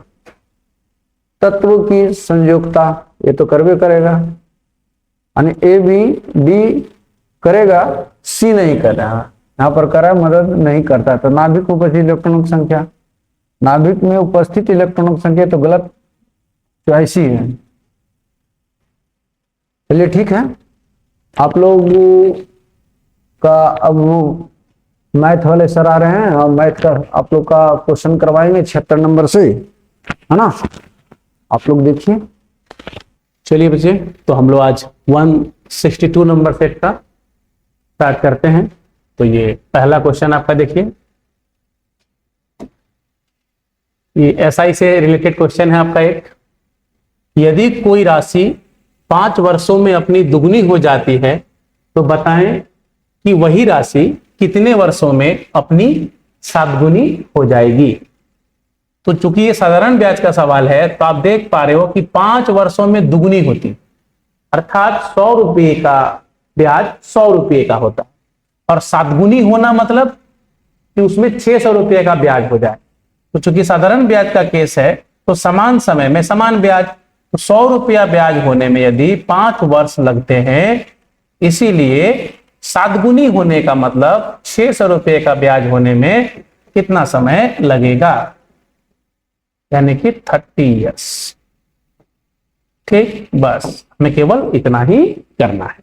तो 76 6 नंबर का जो क्वेश्चन है वो हमारा हल हुआ। अगला प्रश्न, यदि चक्रवृद्धि ब्याज पर रखी गई कोई राशि 5 वर्ष में दुगुनी हो जाती है तो वही राशि 8 गुनी होने में कितना समय लेगी। अब यही प्रश्न पिछले जैसा ही है, लेकिन ये चक्रवृद्धि ब्याज का है। तो जब चक्रवृद्धि ब्याज का सवाल हो तब हम क्या देखते हैं कि 5 वर्षों में कोई धनराशि अगर दोगुनी हो जाती तो कह रहा है कि 8 गुनी होने में, तो 8 गुना होने का मतलब कितनी बार दोगुनी होना, तो आप कहेंगे 2 का पावर 3 है ये, यानी कि दुगुना होने का चक्र 3 बार चलेगा। तो एक बार दुगुना होने में जो कि 5 साल लगता है, तो ऐसे ऐसे 3 बार होने में कितना समय लगेगा, तो 5 गुने 3 अर्थात 15 वर्ष। ओके, चलिए अगले प्रश्न की तरफ। एक फल विक्रेता ने x अमरूद y रुपए में खरीदे और y अमरूद x रुपए में बेचे। तो अगर x जो है वो y से अधिक हो तो उसे क्या हुआ।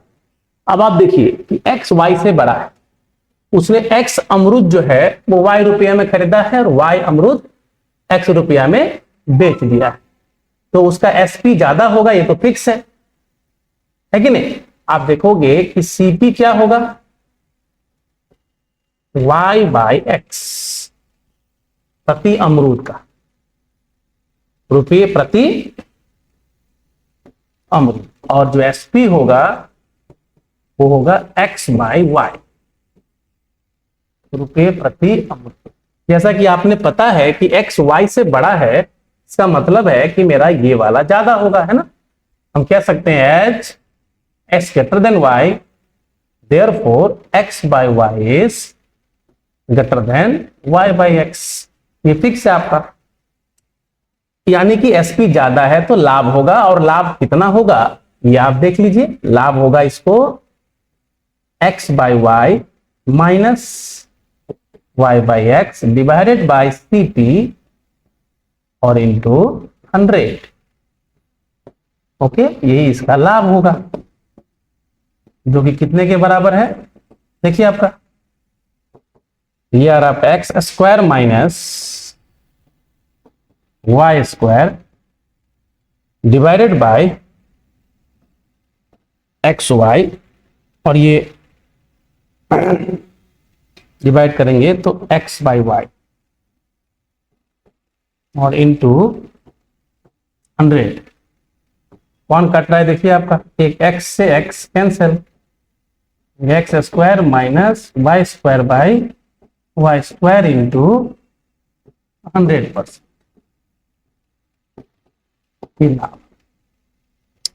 X square minus Y square बटा वाई स्क्वायर इंटू 100% का लाभ, ठीक है। अर्थात कौन सा हुआ इसका आंसर, डी नंबर, यानी कि 78 का आंसर हुआ डी। चलिए अगले सवाल की तरफ। एक बेईमान अपने सामान को क्रय मूल्य पर ही बेचने का दावा या वादा करता है, लेकिन 1 किलोग्राम के स्थान पे केवल 960 ग्राम के वाट का इस्तेमाल करता है, तो बताएं कि उसे उस सौदे में कितने प्रतिशत का लाभ होगा। तो आप देख पा रहे हैं कि उसको लागत लग रहा है केवल 960 का, लेकिन उसको पैसा मिल रहा है कितने का, 1 केजी का, है ना। यानी कि आप देख सकते हो कि उसको 40 ग्राम के वस्तु के CP के प्रॉफिट हुआ कितने पे, तो 96 के। इसीलिए प्रतिशत लाभ क्या,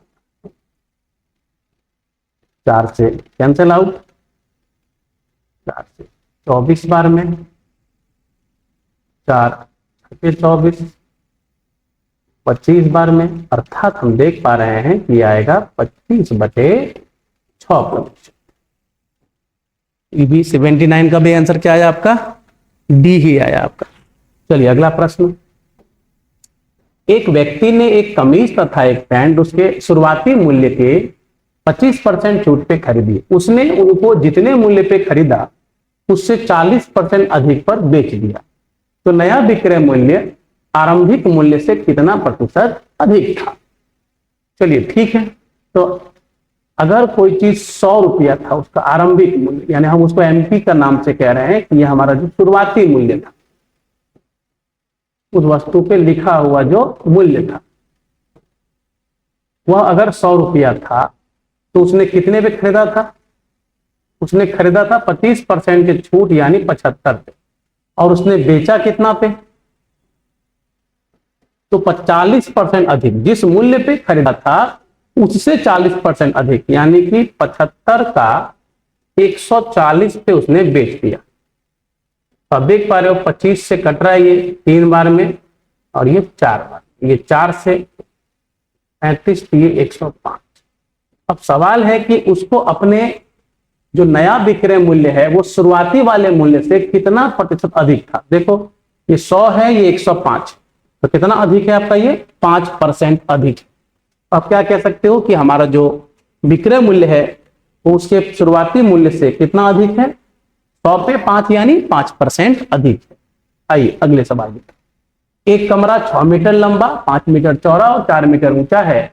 यदि इस कमरे की चारों दीवारों को 50 सेंटीमीटर चौड़े कागज से ढका जाए तो उस कागज की लंबाई कितनी होनी चाहिए।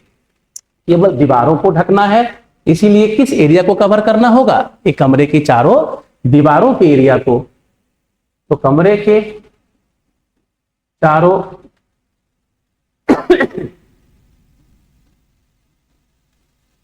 दीवारों का जो क्षेत्रफल होगा आपका, उसका फॉर्मूला होगा 2 इंटू, केवल L इंटू बी नहीं लेना है, H तो कॉमन ही होगा, और L प्लस बी, ये दीवार का क्षेत्रफल। और ये किसके द्वारा बनाया जा रहा है, तो 50 सेंटीमीटर चौड़े कागज द्वारा।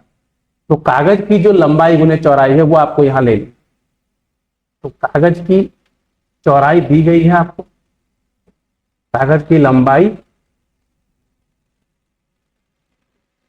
और गुने कागज की चौड़ाई, जो आपको निकालना है, लंबाई निकालना है। जरा देखिए तो ये H तो दिया गया आपको 4 मीटर ऊंचा, 2 गुने 4, और L और B 6 + 5, और कागज की लंबाई हमें निकालनी है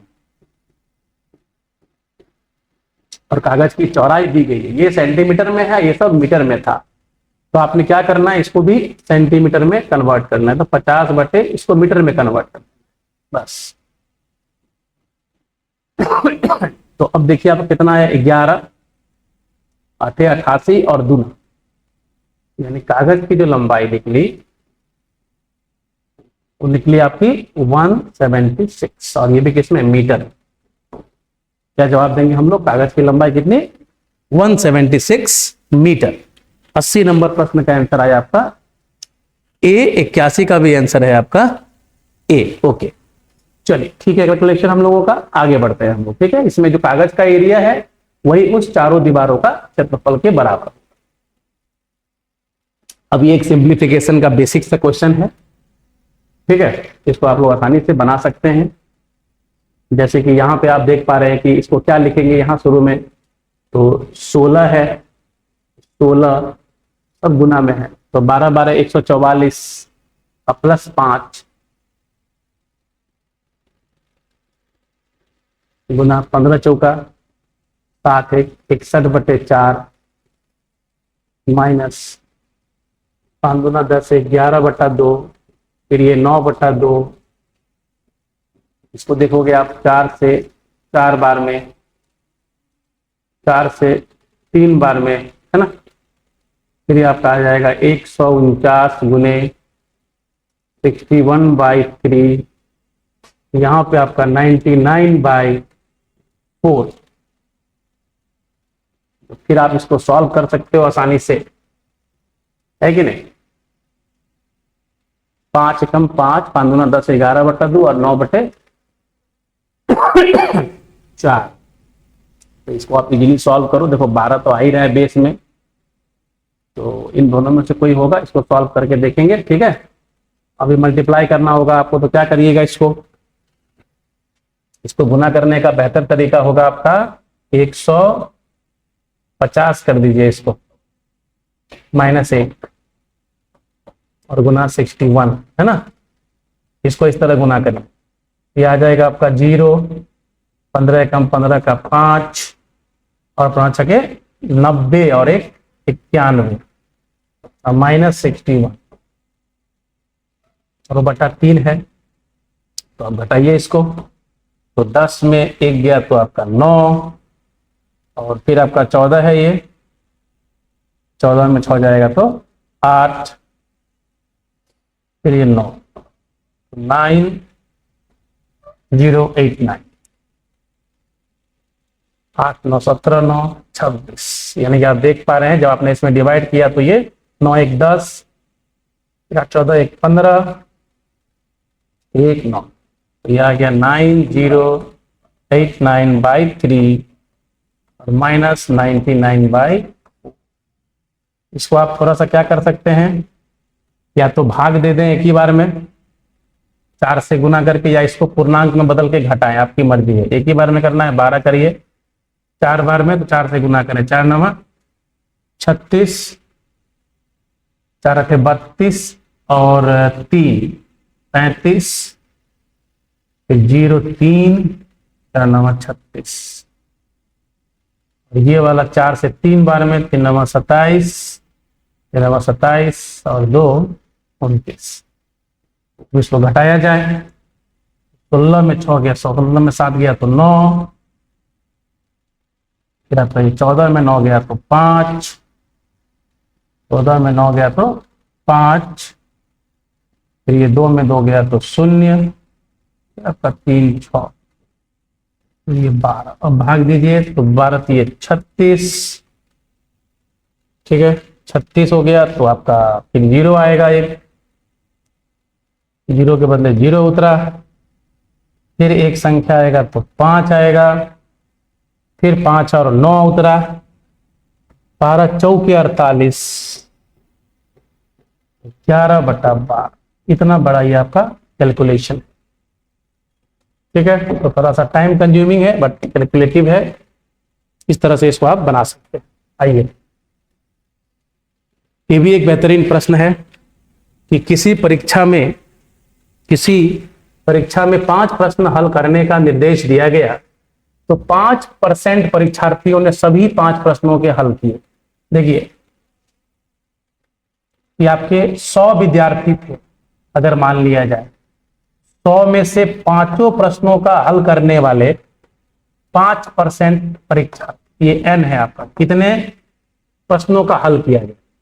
उसके बाद 5 परीक्षार्थियों ने किसी भी प्रश्न का हल नहीं किया, और फिर शेष परीक्षार्थियों के 25% ने केवल एक और 20% ने 4, 1 और 4, तो ये 20 + 25 यानी 45% शेष का। तो इन दोनों को मिला करके 90 का 45%, तो ये आपका निकलेगा 9 5 45 का 5 और 9 चौका 36 4 4, 40.5%। ये एक क्वेश्चन और 4 क्वेश्चन।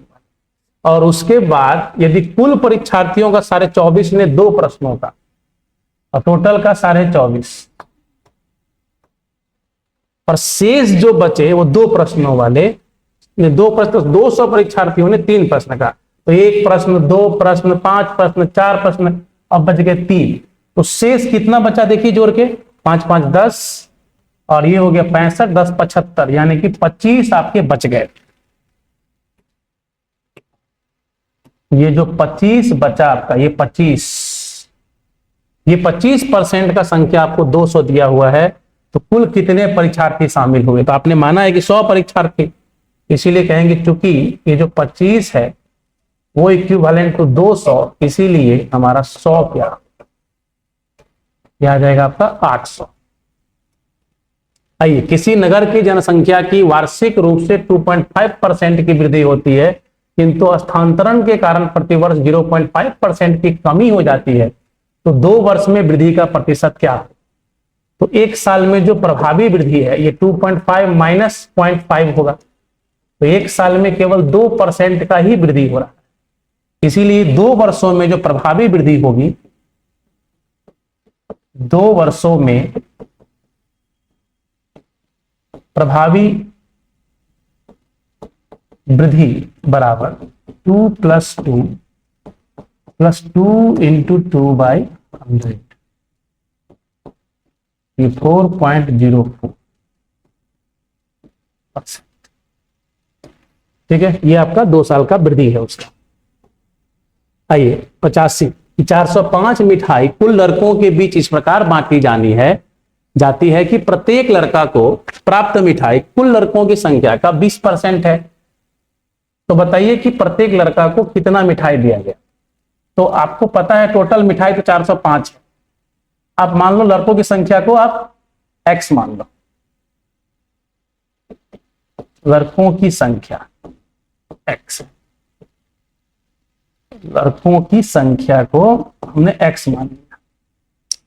तो प्रति लड़का मिठाई क्या मिलेगा, प्रति लड़का मिठाई वह x का 20% यानी 1/5। अब प्रश्न के हिसाब से कुल मिठाई, तो लड़कों की संख्या और गुना प्रत्येक को मिलने वाली मिठाई की संख्या, ये जब गुना करेंगे तो मिलेगा कुल मिठाई। तो दिया गया है 405 यानी x² बराबर 20/25 यानी कि x का मान जो आ गया वो आ गया 45 यानी कि छात्रों की संख्या मिली आपको 45। तो आपसे पूछा गया है प्रत्येक को कितनी मिठाई, तो प्रत्येक को मिलने वाली मिठाई 45 का 1/5 यानी 9। इसको कई तरीके से बना सकते हैं हम लोग, उनमें से एक तरीका जो मैंने बताया आपको। एक कुत्ता एक खरगोश की 4 छलांग के एवज में 6 छलांग लगाता है। तो पहले आप लिखो कुत्ता ध्यान से और खरगोश, ठीक। तो जैसे कि कह रहा है कि कुत्ता जब 6 छलांग लगाता है तो खरगोश 4 लगाता है, और कुत्ते की 2 छलांग की जो दूरी होती है वो खरगोश के 5 छलांग की दूरी के बराबर होती है। तो दोनों का जो चाल का जो अनुपात होगा वो क्या होगा, तो 6×5 = 30 और 2 चौके 8, तो 30 और 8। इसको सॉल्व करेंगे तो आएगा 15 और 4, ये बी नंबर।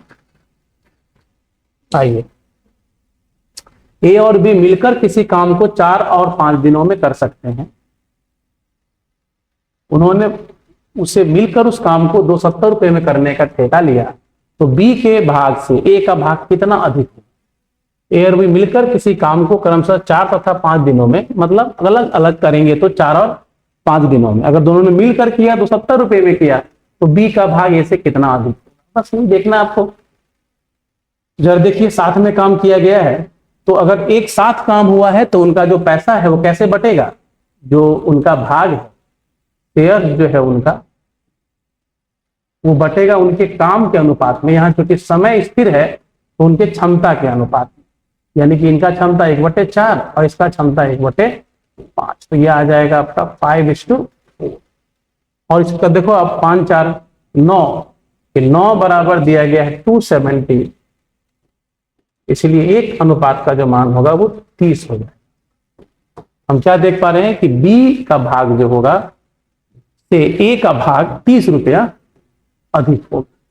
क्लियर है आपका, है ना, कि बी का भाग से ए का भाग जो होगा वो 30 रुपया अधिक होगा। इसमें ये कहना चाहिए था कि ए और बी मिलकर किसी काम को करने का ठेका लेते हैं, जो कि क्रमशः अकेले अकेले ए 4 दिन में और बी 5 दिन में। किसी टंकी में 8 नल लगे हुए हैं, उनमें से कुछ पानी भरने के लिए हैं और शेष पानी बाहर निकालने के लिए। पानी भरने वाले प्रत्येक नल 12 घंटे में भर सकता है। तो जो फिलर है आपका, जो भरने वाला है फिलर, वो 12 घंटे में पूरा का पूरा भर देता है, और जो निकालने वाला नल है वो 36 घंटे में खाली कर सकता है। इफ्टी करने वाला 36। तो कुल काम को अगर हम 36 ले लेते हैं तो इन दोनों की क्षमता जो होगी वो 3 और 1 होगी। ये प्रत्येक नल 3-3 करके भरता है और ये 1-1 करके खाली करता है। ये हमें मिला एफिशिएंसी। अब बात ये होती है कि सब मिला के 8 नल है, तो मान लिया जाए कि इन 8 नलों में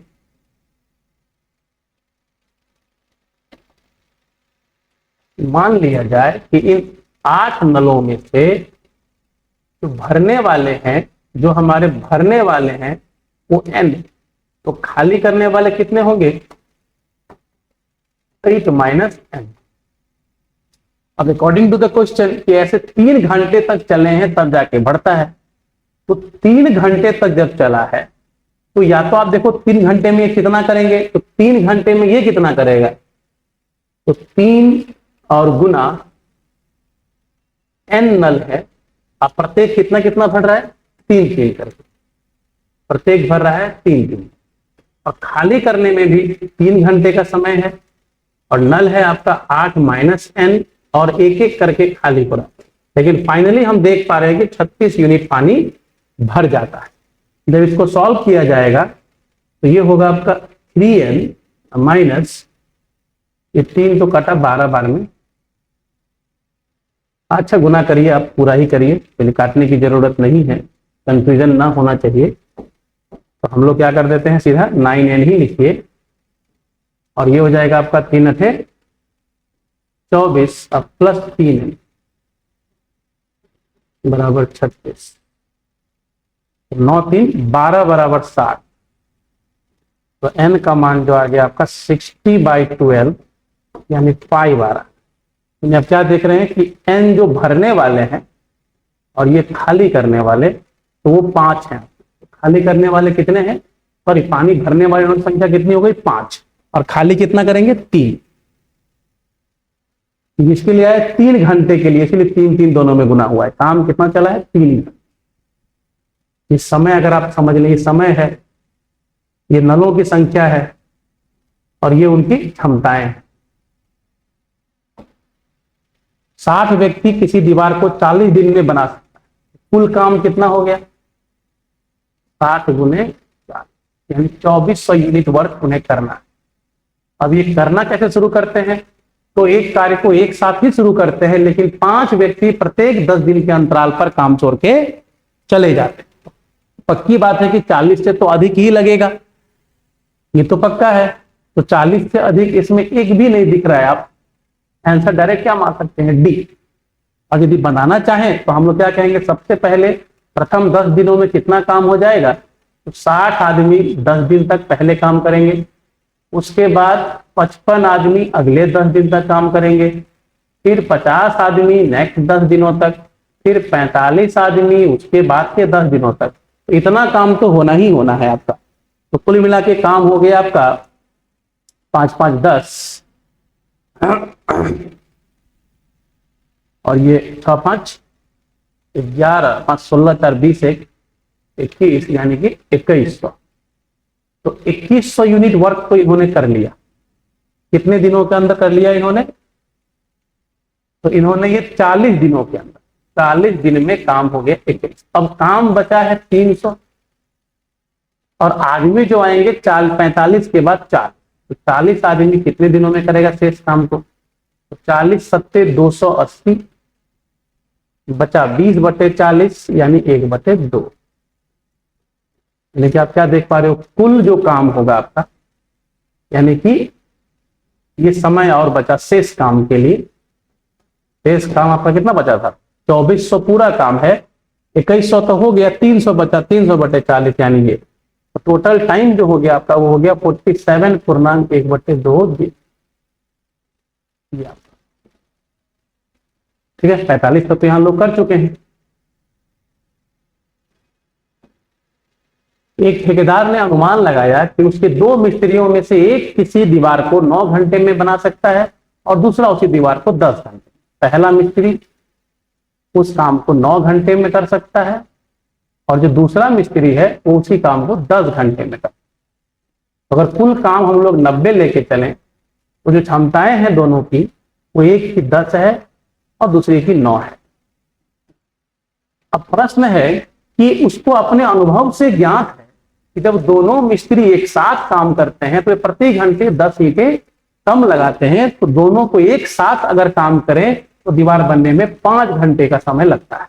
तो 1 घंटे में 10 ईंटें कम लगाना मतलब 5 घंटे में 50 ईंटें कम लगाना। तो अगर ये 10 और 9 के क्षमता से काम करें तो देखिए तो कितना देर लगेगा, तो 10 + 9, और अगर 5 घंटा काम करते हैं ये इसी क्षमता से, तो 95 ईंटें इनको लगाना चाहिए नियम से, 95 काम करना चाहिए, जबकि करना कितना है, केवल 90। तो कितना कम दिख रहा है आपको, ये 5 घंटा अगर काम करें तो 5 यूनिट काम कम कर रहे हैं। तो वही 5 यूनिट काम जो कम हो रहा है, ये जो 5 यूनिट वर्क कम कर पा रहे हैं, 5 यूनिट कम जो है वो किसके बराबर है? तो ये पूरे 5 घंटा में 5 करना, ये तो 10 ईंट प्रति घंटा है, इसीलिए ये हो जाएगा 5 गुने 10 यानी 50 ईंट के बराबर, 50 ईंट के बराबर, यानी 5 यूनिट का जो मतलब है वो 50 ईंट है। 5 यूनिट जो है वो 50 है, इसीलिए 90 क्या हो, तो यही आपकी टोटल ईंटों की वास्तविक संख्या होगी, ईंटों की संख्या 900 ईंट। ठीक है, यानी वो जो 5 ईंट जो कम दिख रहा है आपको वो वास्तव में 50 ईंट के बराबर, 5 यूनिट वर्ग 50 ईंट है, इसीलिए 90 यूनिट वर्ग इसके बराबर। समान ऊंचाई की 2 मोमबत्तियां एक ही समय पर जलाई गई, पहली मोमबत्ती 4 घंटे में और दूसरी मोमबत्ती 3 घंटे में पूरी तरह जल जाती है। जब भी वो 4 घंटे में जली है इसका मतलब वो मोटी है, 3 घंटे में जली है इसका मतलब वो थोड़ी सी पतली है, लेकिन दोनों की लंबाई क्या है? सेम है। तो अब 4 और 3 का एलसीएम ले लो कि माना कि दोनों की जो लेंथ है वो 12 यूनिट है, इसका भी 12 मान लीजिए लेंथ और इसका भी 12। ठीक, तो इसको जलने में समय लग रहा है पूरा 4 घंटे का और इसको लग रहा है 3 घंटे। तो जलने की जो दर है, जलने की दर वो क्या है? तो इसका है 12/4 यानी 3 यूनिट प्रति घंटा, और इसका जो दर है वो है 4 यूनिट प्रति घंटा। अब सवाल है कि मान लिया जाए कि दोनों मोमबत्तियां स्थिर गति से जलती है, तो बताइए कि प्रज्वलित होने के कितने घंटे के बाद पहली मोमबत्ती की ऊंचाई दूसरी मोमबत्ती की ऊंचाई की दुगुनी थी। चलिए, तो कितना बचेगा? मान लेते हैं टी समय के बाद ऐसा होगा, तो टी समय में ये कितना जल जाएगा? तो ये 12 में से 3t हट जाएगा और ये 12 में से 4t हट जाएगा। तो सवाल है कि इसका जो बचा हुआ ऊंचाई है और इसका जो बचा हुआ ऊंचाई है, पहली मोमबत्ती की ऊंचाई दूसरे की दुगनी होनी चाहिए, दुगनी। बस हो गया, निकाल दीजिए। ये हो गया आपका 4 दूना 8 में 3 गया तो 5t, 12 दूना 24 में 12 गया तो 12, ये टी का मान आ गया आपका 2.4 आवर्स। तो हम क्या देंगे जवाब? 2.4 आवर्स। टी 2.4 आवर्स के बाद क्या होगा कि जो पहली मोमबत्ती का जो ऊंचाई है बचा हुआ, तो दूसरी मोमबत्ती की ऊंचाई जो बची हुई होगी इसके दुगनी होगी। एक बंदर एक 35 मीटर ऊंचे चिकने ऊर्ध्वाधर खंबे पर चढ़ना चाहता था, वो पहले मिनट में 5 मीटर चढ़ता है। इस तरह का सवाल हमने बनाया था। तो खंभे की ऊंचाई है 35 मीटर, तो पहले मिनट में वो 5 मीटर चढ़ा, लेकिन अगले ही मिनट में 2 मीटर फिसल गया। तो 2 मिनट में क्या हुआ? इन 2 मिनट्स वह 5 माइनस 2 यानी कि केवल और केवल 3 मीटर चढ़ा, लेकिन अंतिम बार में वो मैक्सिमम 5 चढ़ सकता। तो हम लोग करते क्या है कि उसके बाद कह रहा है कि प्रक्रिया को तब तक दोहराया जब तक कि वह खंबे के शीर्ष तक नहीं पहुंचे। तो खंबे के शीर्ष पर पहुंचने के लिए कितनी बार उसे ऊपर चढ़ना पड़ा, ये मैंने आपको बताया था। देखो कि सबसे पहले इस 35 में से जो एक बार में जो वो अधिकतम चढ़ सकता है वो घटा दीजिए, ये बचा 30। तो पहले पता करिए 30 बार चढ़ने के लिए, 30 मीटर चढ़ने में कितना समय लगेगा, क्योंकि 3 मीटर चढ़ने में 2 मिनट, तो 30 चढ़ने में, तो गुने आप क्या करेंगे इसमें 10, यानी कि 10 दूना 20 मिनट। तो 20 मिनट में वह कितना चढ़ जाएगा? 30 मीटर। और ऐसा करने में 20 मिनटों में वह 10 बार चढ़ा है। इस 20 मिनटों में 10 बार चढ़ा है और 10 बार फिसला है। अब तक वो 30 पे पहुंचा है और 5 चढ़ना है, तो एक बार और वह चढ़ेगा, +1 बार चढ़ा। जैसे ही एक बार और चढ़ेगा वो कितना पहुंच जाएगा? अभी वो 30 पे है, अभी वो 30 पे है, तो एक बार जैसे और चढ़ेगा वो 5 आगे बढ़ जाएगा, तो +1 बार और चढ़ेगा, मतलब वो 11 बार चढ़ता है और 10 बार फिसलता है। तो जैसे ही एक बार चढ़ेगा यानी अगले मिनट में, यानी कि फाइनली वो 21 मिनट के अंदर वह 35 मीटर की चढ़ाई पूरी कर लेगा। और कितनी बार चढ़ेगा? 11 बार। तो आप क्या जवाब देंगे? 92 नंबर प्रश्न का जो उत्तर होगा वो होगा आपका सी, यानी 11 बार। एक रेलवे पैसेंजर सफर करते समय एक लाइन के बगल में प्रायः 100 मीटर की दूरी पर स्थित खंभे को गिनता है। बताएं यदि ट्रेन 72 की रफ्तार से 5 घंटे तक चले तो कितने खंभों को पार करेगा? तो खंभों की संख्या, पहले दूरी निकाल लीजिए आप, दूरी कितना तय करें? तो 72 और गुने 5 यानी कि 360 किलोमीटर की दूरी वह तय कर। तो 100 मीटर की कितनी अंतरालें वो पूरी करेगा?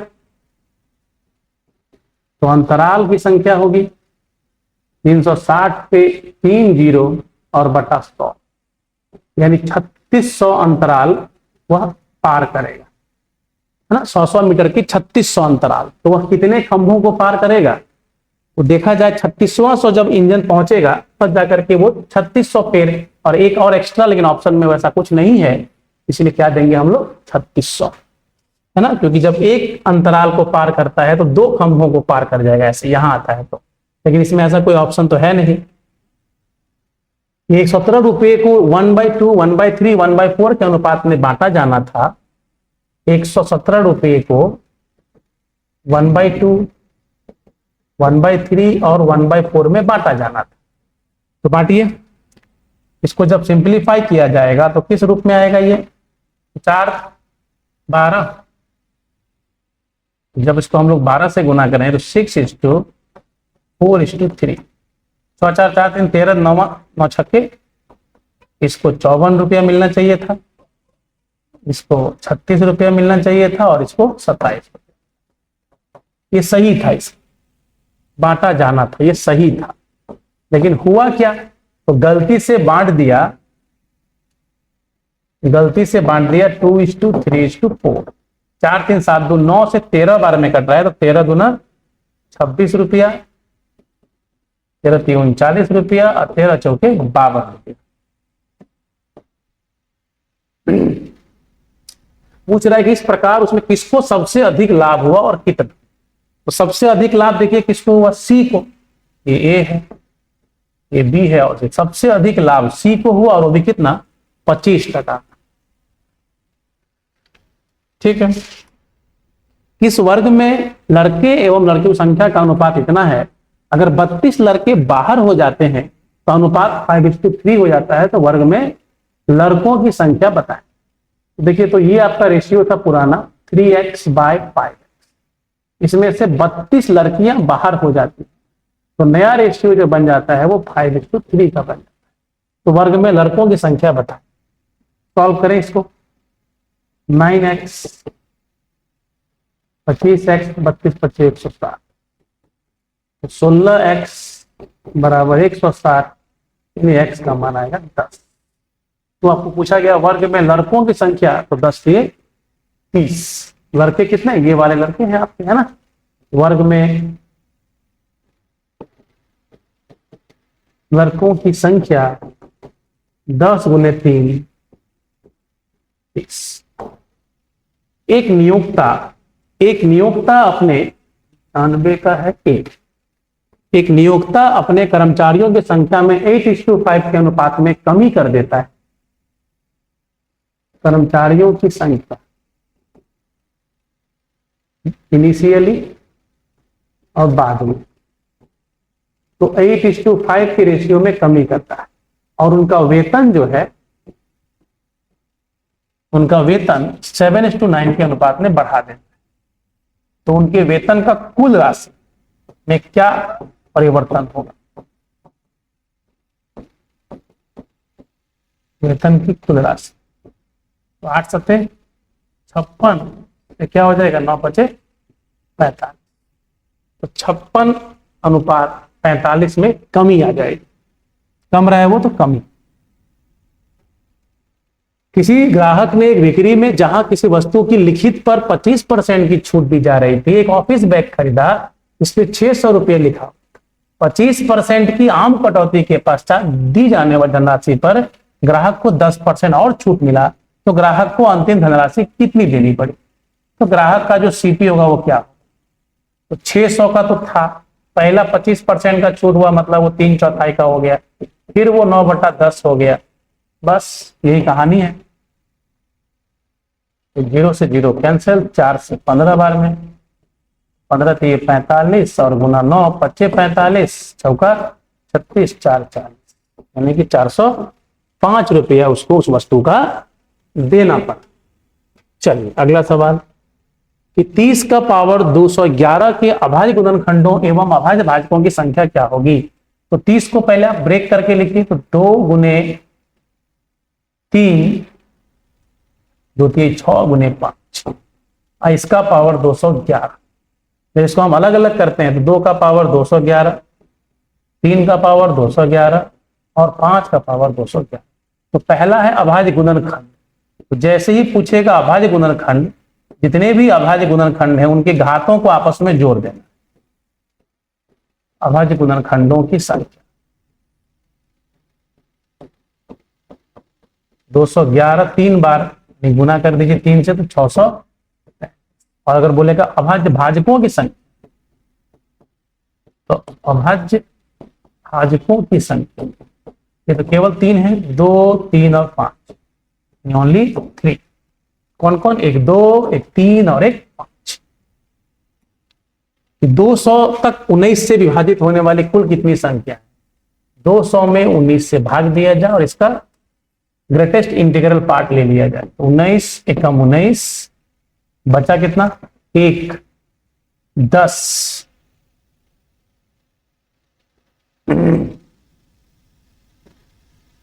ये हुआ 19 से कम 19, 10 बार में कटेगा आपका 14, 10 9 10, 190 यानी कि 10, इनमें से कोई नहीं। इसका आंसर 99 का आंसर आपका आ गया डी। लास्ट 33 का पावर 34 का पावर 35 का पावर 36, 35 का पावर 36, ऐसे चलता जाएगा कहां तक, अनंत। तो हम लोग को सबसे पहले फोकस करना है इस पे।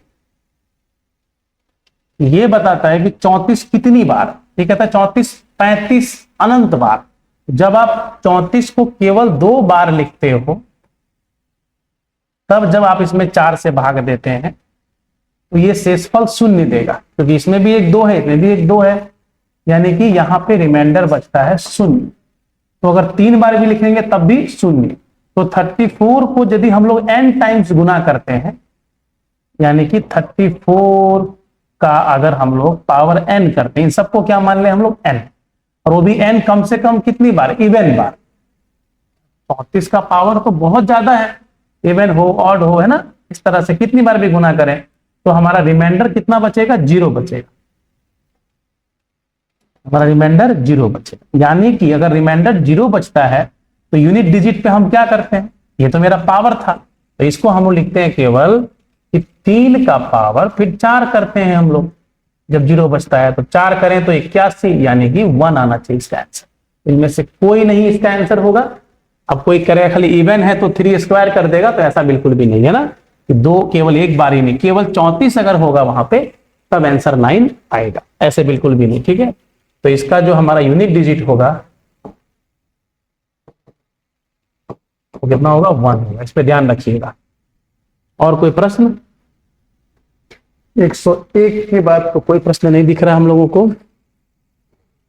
अगर यही क्वेश्चन केवल क्या होता 33 का पावर 34, तब हम लोग कहते हैं कि इसको हम लिखेंगे 3 का पावर 2 और तब यूनिट डिजिट हमारा 9 आता।